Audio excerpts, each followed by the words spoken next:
Imagine a world where sleek planes and armored vehicles are just the beginning. Dive into the secret and luxurious travels of former U.S. presidents. From Clinton's decoy helicopters to Donald Trump's golden plane, we're about to uncover the shocking truths behind their jet-set lifestyles, all funded by taxpayers. Welcome to how former U.S. presidents travel in secret, starting with number 1, Bill Clinton. In the realm of presidential travel, few figures stand out like Bill Clinton, the 42nd President of the United States. Known for his charismatic personality and global initiatives, Clinton's trips around the world were often shrouded in secrecy and intrigue, adding an extra layer of fascination to his already illustrious career. One of the most iconic aspects of Bill Clinton's travel repertoire was the use of the presidential helicopter. Imagine a sleek, high-gloss green and white helicopter soaring through the sky with the President of the United States. On board, Marine One wasn't just a means of transportation for Clinton, it was a symbol of power and protection. With cutting-edge security measures and state-of-the-art technology, this airborne giant ensured the president's safety while transporting him to various destinations. But Marie wasn't alone in her duties. Accompanied by a swarm of identical decoy helicopters, it was a strategic decision aimed at deceiving potential threats on the ground. You see, when you're the President of the United States, security isn't just a priority, it's a way of life. And Marine One, with its armed Marine guards and sharp blue dress uniforms, embodied the level of security that surrounded Clinton wherever he went. Of course, Marine One wasn't the only vehicle in Clinton's arsenal. From the iconic Ford Mustang convertible to the Chevrolet El Camino, Clinton had a penchant for unique automobiles. Despite not being able to drive any of them during his presidency, these vehicles held a special place in his heart, reminding him of simpler times before he took office. Bill Clinton's travels were marked by his friendship with Canadian billionaire Frank Gustra. In 1995, as Clinton prepared for a charity trip to Latin America, Gustra offered his plane. This began a significant friendship. In 1995, Gustra offered his plane if he could join. This began a key friendship. Gustra became a top donor to the Clinton Foundation, and Clinton often used his plane. They had no idea that this would mark the beginning of a significant and mutually beneficial friendship. Since then, Gustra has become one of the top individual donors to the Clinton Foundation, and Clinton has flown on Gustra's plane numerous times. But here's the catch. Their agreement remained a secret for years and only came to light during Hillary Clinton's presidential campaign. While some speculated about possible connections between the Clinton Foundation and wealthy donors like Gustra, both men maintained that their friendship was based purely on altruistic goals. It turns out that when it comes to presidential travel, there's always more than meets the eye. Number 2, Donald Trump, known for his lavish lifestyle and extravagant tastes, also has an extraordinary fleet of planes and helicopters for his secret travels. At the heart of Trump's aviation fleet is his custom Boeing 757, a meticulously guarded private jet that exudes luxury and sophistication. Powered by Rolls-Royce engines, Trump once remarked that one of the very important things for him about the Boeing 757 was the Rolls-Royce engines. They're special. They're very popular. This plane, adorned with Italian leather seats, 24-karat gold details, and the Trump family crest, offers unmatched comfort and style. With 2 private rooms, 3 bathrooms, dining and conference spaces, and an entertainment system that rivals a personal movie theater, it's no wonder this aircraft has traveled the world in greatness. However, once Trump became president, the Boeing 757 had to remain grounded, as it traveled exclusively on Air Force One. But don't worry, because the aviation division of the Trump Organization continues to operate a fleet of Sikorsky S-76 helicopters, providing an exclusive airborne sanctuary for key executives. These helicopters, with luxury features, bear the Trump brand as they glide through the skies. Besides planes and helicopters, Trump's fleet includes the Trump Cessna Citation, known. In addition to planes and helicopters, Trump's private fleet includes the Trump Cessna Citation, known for its remarkable speed and luxurious cabins. With the ability to reach speeds of up to 92 and altitudes of 5,000 feet, this plane is like a rocket in the sky, featuring luxurious cabins worthy of its peers, with the Trump crest adding an extra touch to its appearance. These planes have made post-presidency travel stress-free for Trump, ensuring smooth and secret transportation around the world. In addition to his aviation businesses, Trump also has a collection of luxury vehicles that ooze wealth and extravagance.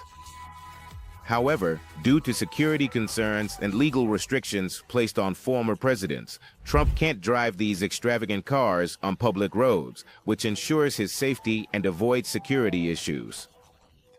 Despite the legal restrictions, Trump's Rolls-Royce collection, which includes classics such as the 1956 Silver Cloud and the Phantom, epitomizes elegance and wealth, providing a driving sensation akin to floating on a fluffy cloud.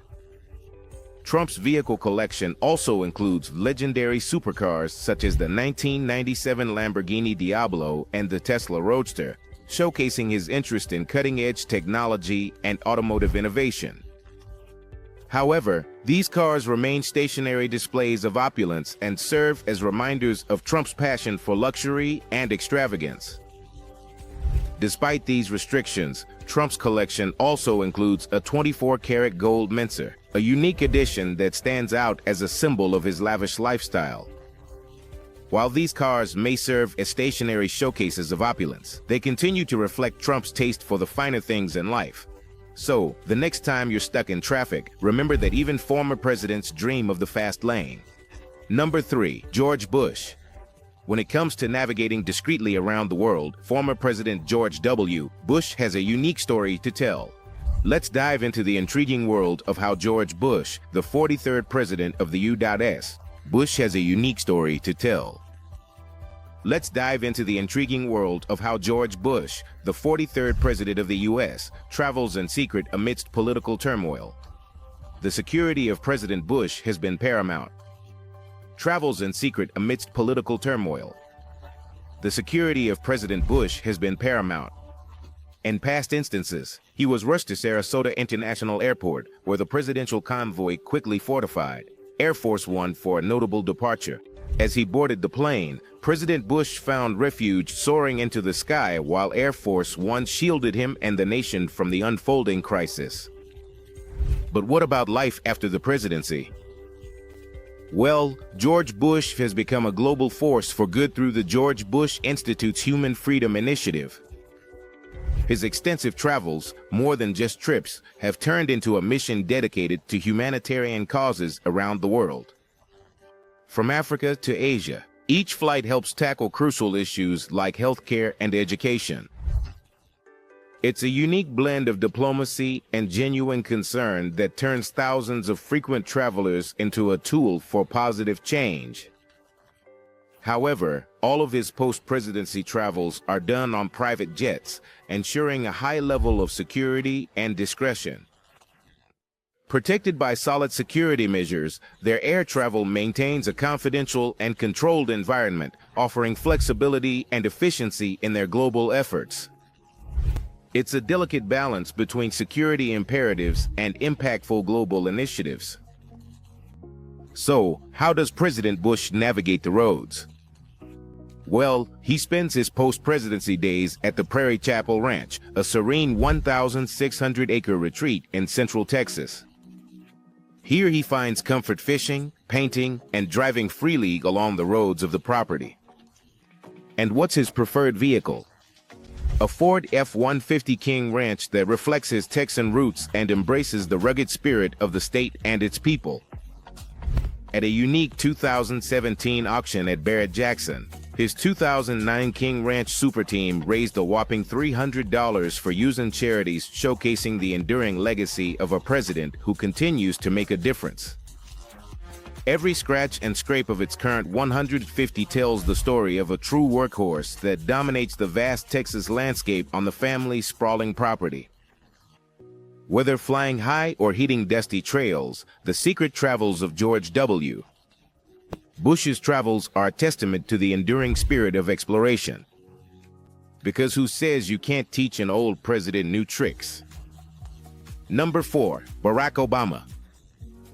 Barack Obama's travels during his presidency were as diverse as they were extensive. From diplomatic missions abroad to connections with local communities, Obama's journey solidifies his reputation as a global leader. However, when it came to his official vehicle, nothing could top the Beast. The Beast, also known as Cadillac, is more than just a car. It's a mobile fortress. Defensive features like bulletproof windows and tear gas cannons protect the vehicle. The Beast, with night vision, tear gas launchers, and run-flat tires, exemplifies security and technology, safeguarding the president.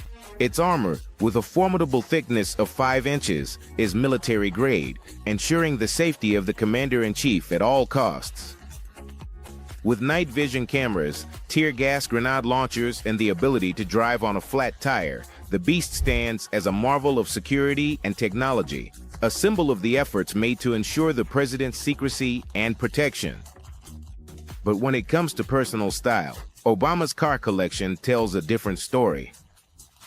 While he couldn't drive the Beast himself, his choice of vehicles reflected a combination of utility and environmental friendliness. In 2008, he showed up in a hybrid Ford Escape, showcasing his commitment to environmental sustainability. With a base price of $29, this hybrid SUV embodied Obama's eco-friendly spirit. Digging deeper into Obama's car lineup, we find that the Chrysler is an embodiment of both style and substance. At a price of $33,000, this vehicle radiated elegance, while also meeting the practical needs of the presidency. And then there's the Jeep Grand Cherokee, a reliable SUV that dates back to Obama's early days. He fondly remembers that his first new car, with that fresh car smell, was a Jeep Cherokee, and he thought he was a bad man once he got behind the wheel of that ride. Despite their attractiveness, these vehicles were more than just means of transportation. They were status symbols constrained by the demands of the presidency and the need for security. But what about Obama's travels after his presidency? Obama's secret travels are discreet and secure. With private jets, he navigates the world for humanitarian or personal reasons. Through the Obama Foundation, he continues to impact globally. His journey continues. With a fleet of private jets at his disposal, Obama can navigate the world with ease, whether for humanitarian missions or personal activities. And as he continues to make a difference on the global stage through initiatives like the Obama Foundation, his travels serve as a reminder that even after leaving the White House, the journey never really ends. In the world of presidential travel, secrecy and security go hand in hand.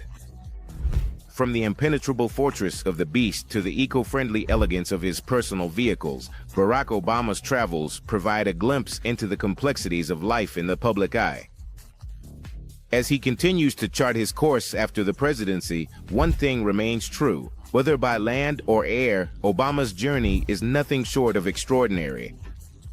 Number 5. John Kennedy, the 35th president of the U.S. He was not only known for his charisma and inspiring speeches, but also for his love of the elegant attractions that adorned the White House during his presidency.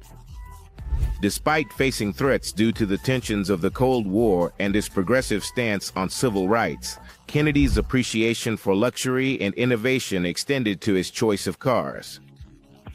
One of Kennedy's most iconic cars was the Ford Thunderbird convertible, a sleek white beauty that embodies sophistication. With innovative features like a floating rearview mirror and a foldable steering wheel, the Thunderbird stole the show at Kennedy's inauguration parade, reflecting the president's obsession with luxury and elegance. It wasn't just a car, it was a symbol of power and refinement, perfectly suited for a president who captivated the nation with his charm. The Thunderbird stole the show at Kennedy's inauguration parade, reflecting the president's obsession with luxury and elegance. It wasn't just a car, it was a symbol of power and refinement, perfectly suited for a president who captivated the nation with his charm. In the future, Kennedy's collection included another Thunderbird, this time a hardtop in metallic sand beige. This 1963 model marked the end of the third generation and came with upgrades like an AM/FM radio and power door locks. Kennedy's affinity for the Thunderbird went beyond his personal enjoyment. He possibly even influenced his administration, with Ford executive Robert McNamara playing a role on Kennedy's team. However, it was the 1961 Lincoln Continental convertible that forever linked Kennedy and cars, especially on the tragic day of his assassination. Known as the Kennedy Continental, or 100%, this iconic vehicle was modified for presidential service, with steps for Secret Service agents and flashing lights. After that fateful day, the 100% underwent more modifications for security reasons, including a titanium lining and additional filters for the cooling and heating systems. Beyond his love of automobiles, Kennedy found solace and relaxation on the open sea. Frequently seen sailing the waters, he often retreated to Hammersmith Farm in Newport where he could indulge his passion for sailing. For Kennedy, being on a boat was the best way to relax, away from phones and distractions, surrounded only by the sun, the water, and the soothing waves. One memorable occasion was in September 1962, when Kennedy returned to Newport to watch the America's Cup. Accompanied by Jacqueline Kennedy and John Kennedy Jr., the president enjoyed the thrill of the regatta, showcasing his love for the sea and the excitement of sailing. It was a momentous event, with Kennedy enjoying the sea breeze and the camaraderie of other sailing enthusiasts. Sailing and every vehicle in Kennedy's car collection, along with every moment spent on the water, tell the story of an era, a presidency, and a man who left an indelible mark on American history. From the elegance of his cars to the tranquility of the open sea, John F. Kennedy's enduring legacy lives on through his passion for luxury, innovation, and adventure. After all, even the leader of the free world deserves moments of leisure and enjoyment. Kennedy lives on through his passion for luxury, innovation, and adventure. After all, even the leader of the free world deserves moments of leisure and enjoyment. Number 6. Jimmy Carter, the 39th President of the United States. He's not only remembered for his charisma and sincerity, but also for his unique approach to transportation, which reflects his values of simplicity and humility. During his presidency, Carter used the famous 1972 Lincoln Continental Air Force for transportation. The Lincoln Continental, originally a hardtop, underwent significant modifications to ensure the president's safety. This luxurious custom Ford convertible, of which only 3 are known to exist, exemplifies a rare intersection between American history and automotive innovation. However, due to the former president's actions, Carter has not been able to drive since the mid-1970s. Despite not being a car enthusiast, Carter's first car, a 1947 Studebaker Commander, had special significance, as it marked the beginning of his shared journey with Miss Carter. This vintage car symbolizes the simplicity and shared moments that defined their lasting union, emphasizing the sentimental value of automobiles in Carter's life. In his post-presidential era, Carter's commitment to positive change remains unwavering. Although he rarely travels on vacation due to his advanced age, he actively leads the Carter Center, demonstrating a practical commitment to humanitarian efforts. Carter's travel philosophy is reflected in his preference for economy class over first class, emphasizing his commitment to a simple life. Carter's choice of transportation also extends to using trains, particularly Amtrak, which he considers environmentally friendly. He chooses smaller planes to minimize his environmental impact, avoiding private jets and opting for modest cars like Chevrolets or Fords. Carter's focus remains on humanitarian efforts, even when traveling internationally, preferring modest accommodations over luxurious retreats. In a touching celebration of love, former President Jimmy Carter and his wife Rosalind received a surprise gift for their 75th wedding anniversary, a beautifully restored 1964 super luxury convertible Ford. The sentimental value of the car, produced in the same year as their wedding, added an extra layer of charm to the heartfelt gesture, reflecting the enduring bond between the Carters. Carter's lasting connection comes from teaching Sunday school at the Maranatha Baptist Church and interacting with everyday people along the way. His focus on living simply and making the world a better place underscores his commitment to a purposeful life beyond the traps of luxury and extravagance. Number 7. Air Force One. Former U.S. presidents may. They no longer have access to Air Force One after leaving office, but they certainly don't have to resort to flying economy class or hitchhiking around the world. So, how do they travel the world in style without spending a ton of money? Let's dive into the fascinating world of former presidents' pensions for renting a private jet. For example, after President Obama left office, Michelle Obama was spotted boarding the former private jet Falcon 900, owned by Richard Branson, the founder of Virgin Atlantic, supposedly heading for a vacation on Necker Island, located in the British Virgin Islands. It's clear that former presidents and their families prefer a more exclusive way to travel. Interestingly, Barack Obama couldn't be seen boarding the same plane with his wife, but rest assured, he also traveled to Necker Island in a way that was anything but commercial. But what about those times when former presidents have to travel to give speeches to promote the U.S. and talk as former leaders of the country? Well, in that case, the government has them covered. And talk as former leaders of the country. Well, in that case, the government has them covered.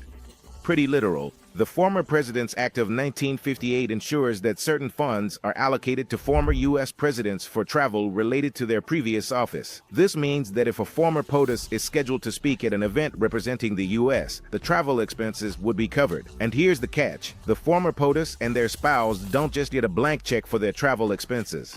The travel expenses would be covered. The former POTUS and spouse don't get expenses paid automatically. The government checks trip purpose. If work, government pays. The government carefully determines whether the purpose of the trip is for pleasure or for work related to the government. If it's the latter, then Uncle Sam foots the bill for the trip, ensuring that the former president can continue to represent the country without worrying about racking up frequent flyer miles on his personal credit card. In 1969, the General Services Administration was tasked with determining the annual funds allocated to former presidents, their families, and 2 staff members. The funding was set at $1 million for the president and $500 for their spouse. However, the former POTUS and their spouse don't receive this money directly. The funding was set at $1 million for the president and $500 for their spouse. However, the former POTUS and their spouse don't receive this money directly. Instead, it's meant for official travel expenses. Now, before you start getting upset about taxpayer money being spent on the former president's lavish vacations, consider this. In 2015, only George W. Bush and his father dipped into these funds, and even then, it was for a modest $66. Other presidents didn't use the allocated funds. Former presidents don't have Air Force One, but their travel is still covered by the government. So, while former presidents may no longer have access to Air Force One, they certainly haven't run out of money when it comes to getting around with their travel expenses covered by the government. They can keep representing the country on the global stage in style, whether it's for official matters or for some well-deserved vacations. After all, even former presidents need a break every now and then, and who can blame them for wanting to do it in style? Number 8. The rules of the former president. Former presidents may not have all the perks of the Oval Office anymore, but they still know how to travel in style, sometimes in a controversial way. So let's dive into the fascinating world of former presidents' travel rules. First, let's talk about the incident involving former President George W. Bush's private plane in 2013. Bush in 2013. Mid-flight, the crew reported smoke on board, which led to an emergency landing. While it turned out to be a false alarm, it caused quite a stir. But that's not the only time Bush faced public scrutiny. He received backlash for accepting a $100 fee to speak at a veterans event and was criticized again for accepting a $20 private jet flight. It seems that even former presidents aren't immune to public criticism when it comes to their travel choices. Now let's talk about the exception to the rule, former President Jimmy Carter. Did you know that both he and his wife Rosalind booked a Delta flight from their hometown of Atlanta to Washington, D.C. to attend the inauguration of former President Donald Trump? To attend the inauguration of former President Donald Trump. That's right, Carter chose a commercial flight like an everyday citizen, showing that not all former presidents travel in luxury.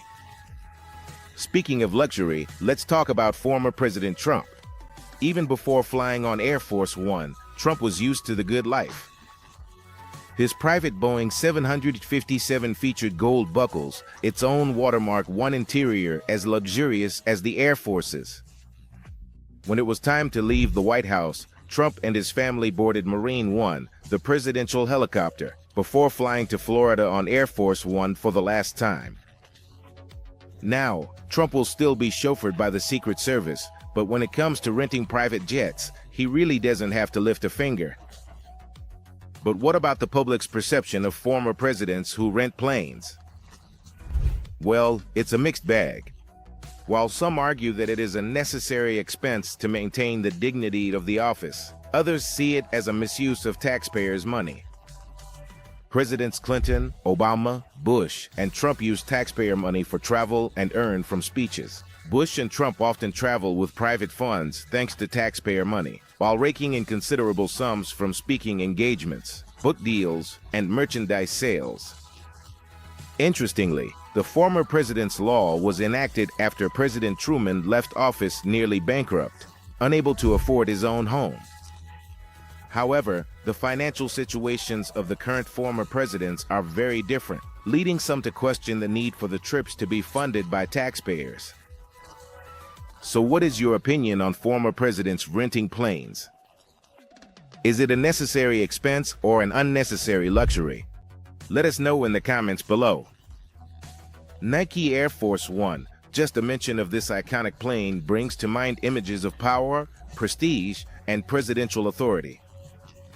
But what exactly is Air Force One, and why is it so much more than just a plane? Let's uncover some lesser-known details about this symbol of American leadership. First of all, when we talk about Air Force One, we're not just referring to a specific plane. Instead, the term Air Force One is used to refer to any Air Force plane that transports the President of the United States. However, when most people think of Air Force One, they picture one of the two highly customized Boeing 747s. These planes look unlike any other aircraft in the world. They are marked by United States of America. As large as a 6-story building, Air Force One is a flying Oval Office of America, the American flag, and the seal of the President. Standing as tall as a 6-story building, with 4,000 square feet of interior space, Air Force One is essentially a flying Oval Office. It's equipped with everything the President needs to conduct business while in the air, including a conference room, a dining area, private rooms, offices for senior staff, and even a medical operating room with a doctor on every flight. President Barack Obama's Air Force One, for example, was a specially modified Boeing 747 that served as a flying Oval Office during his time in office. But here is an amazing Air Force that can refuel in the air. Imagine this, you're cruising at 30,000 feet, and instead of landing for a pit stop, another plane quietly approaches, and bam! You're refueled and ready to keep flying. This means that Air Force One can reach just about any corner of the world without stopping. You're refueled and ready to keep flying.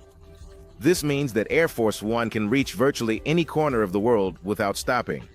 Using it is like having a magic carpet, but with a lot more power and a lot less carpet. But it's not just the luxurious rooms that make Air Force One so special. It's also equipped with state-of-the-art communication systems, including multi-frequency radios for seamless air-to-air and air-to-ground communication. This ensures that the President can stay connected with anyone, anywhere in the world, at any time. But luxury and functionality came at a cost.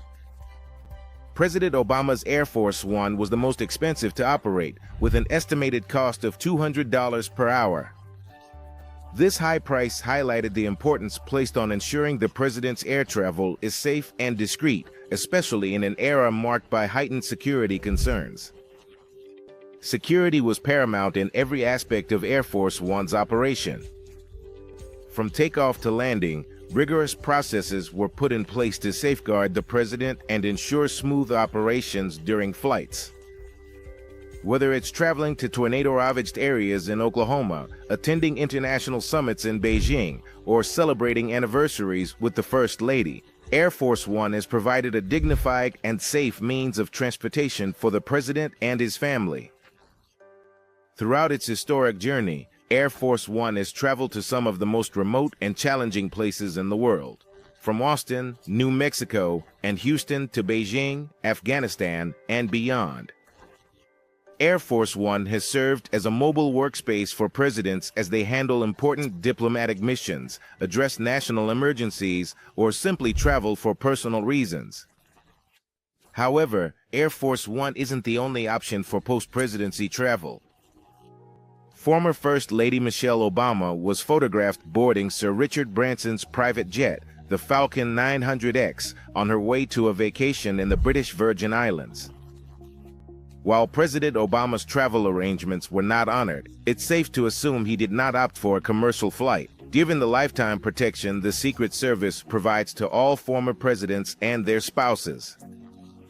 In fact, commercial flights are off the table for former presidents, not just because of security concerns, but also due to the potential chaos that could arise from a presidential appearance in a public airport terminal.